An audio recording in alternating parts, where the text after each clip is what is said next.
Now we have another phenomena called capillarity.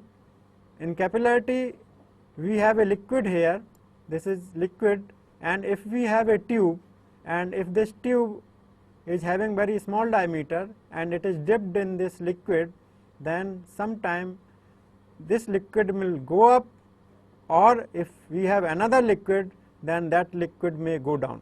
Like in case of water and glass contact, this liquid goes up, this water level rises, and in case of glass and mercury, this mercury goes down. If something is going up or going down, it is primarily due to some kind of external force. So, this level from this point to this point, it is going upward. So, this force, because of this weight of the column of this fluid can be calculated, which will be equal to pi r square multiplied by this height. This weight of the column is acting downward, and there is some force which is there because of the molecular contact with the solid, that is glass. So, because of that surface which is under tension, it is causing a force in a upward direction which is equal to surface tension multiplied by length. What is length?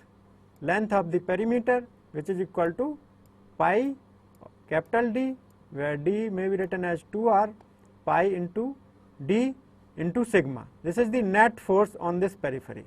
On this periphery, if you see the top view, then in the top it will be a circle, and circle length is equal to pi D, if D is the diameter of the tube, diameter of the tube.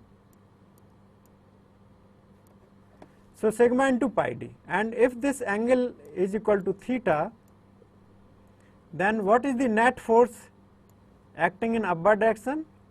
Net force will be sigma pi D into cos of theta. This net force is acting because of the adhesive force, and since adhesive force is more, so that is why this water rises, and this how much rise will be there, so that it will balance the weight of the water. And what is the weight of the water? That is equal to pi r square.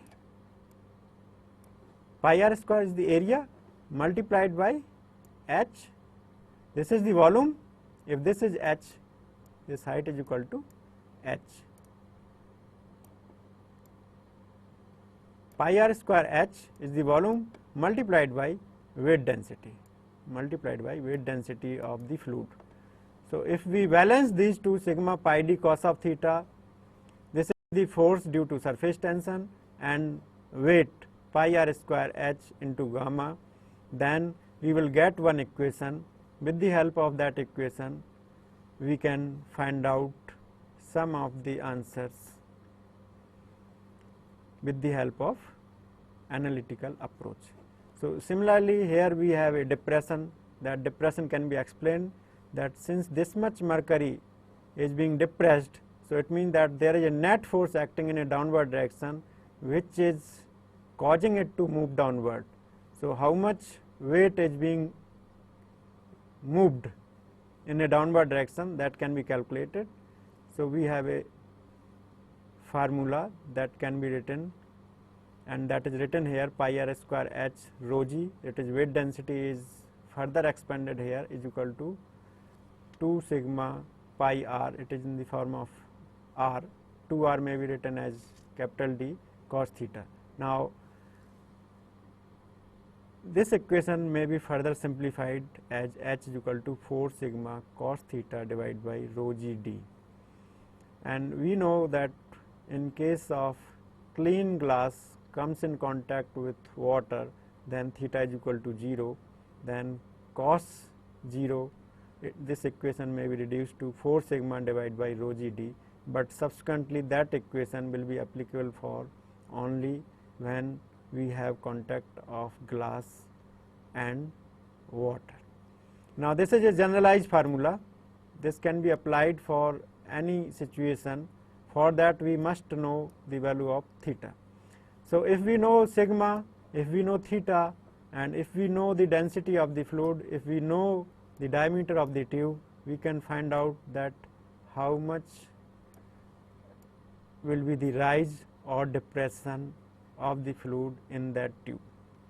So, rise and fall may be calculated with the help of this analytical relationship, and this analytical relationship is developed with the help of simple governing principle, that is that summation of forces in y direction is equal to 0. So, based on that, left hand side we have the weight of the fluid and right hand side we have the force due to the surface tension. So, force due to surface tension and force due to weight are balanced.